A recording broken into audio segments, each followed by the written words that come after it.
Welcome, Aquarius, to your monthly horoscope for July for the Sun or the Ascendant. If you've yet to subscribe to my channel, I'd be honoured if you did so now. Please click or tap on the bell notification symbol. Also, if you'd like to chat with me directly, you can do so on Twitter at Horoscope Ace. It'd be great to have you along. Or please join Elisa and I for our daily astrology and tarot video show. Please see the link below. It's proving very popular, great fun, and you can grab your free daily horoscope every day by joining us. Now this month begins with your co-regent Saturn preparing to reverse from the sign of Aquarius into the other sign it governs, which of course is Capricorn. And Saturn in Capricorn is in its dignity, so it kind of likes being there, but it is still retracing its steps and will continue to go backwards until the 25th of September.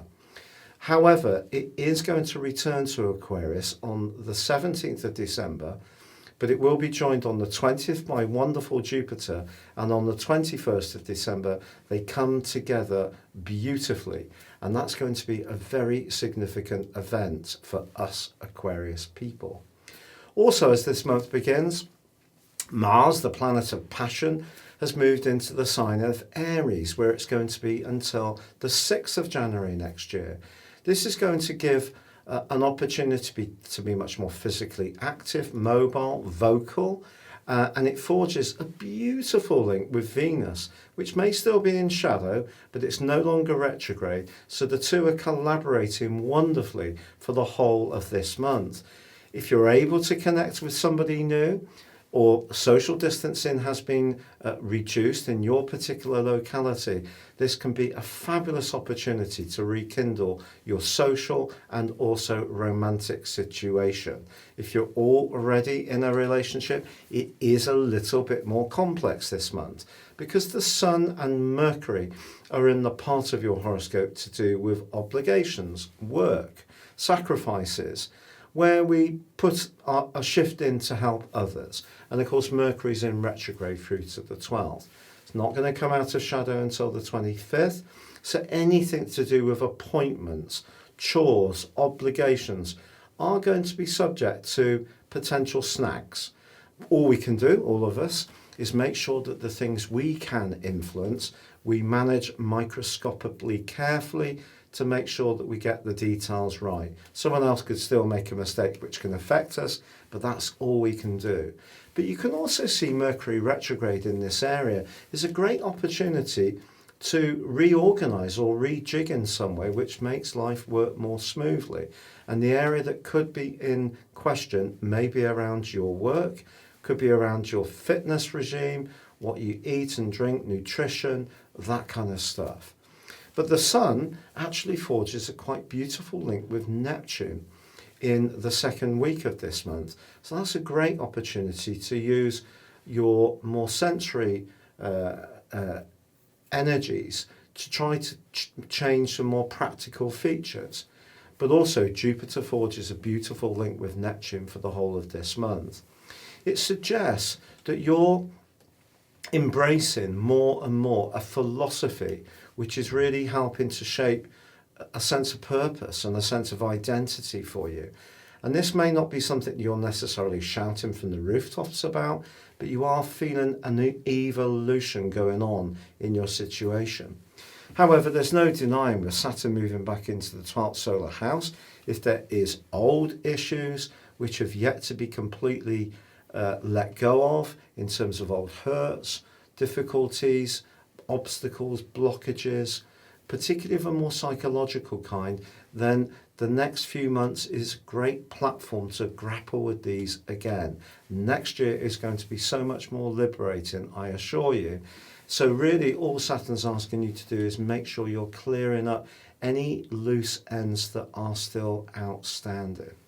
Now on the 5th of this month, we do have an annular lunar eclipse, which occurs in the sign of Capricorn, the 12th house for you. Over the next couple of weeks and over the next 6 months particularly, it's possible that there may be some kind of inner change that goes on that changes how you think about your outer world. Don't be surprised if you find yourself working from home.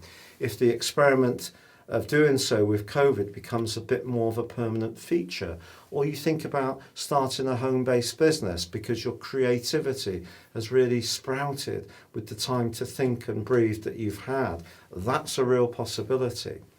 However, as much as Mars is forging a fabulous link with Venus this month, it's forging a much more challenging one with Mercury.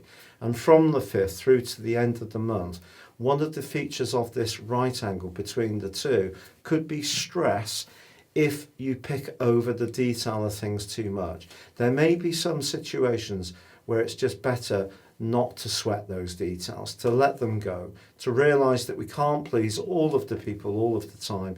Not everyone's going to understand us, and the more you try to persuade someone and the harder you try to be so efficient that it's becoming almost too much, the less efficient you will be. So the efficiency, the reorganisation that you can gain this month needs to flow along naturally and not become a burden to you. So don't try too hard, especially if you're trying to get other people on side. It may prove to be a bit of a lonely a pursuit. Now the Sun is then going to go into opposition with Jupiter, then Pluto, and then Saturn from the 11th through to the 23rd. On the 20th, we have a new moon in your sector of health, welfare, appointments, work, organisation.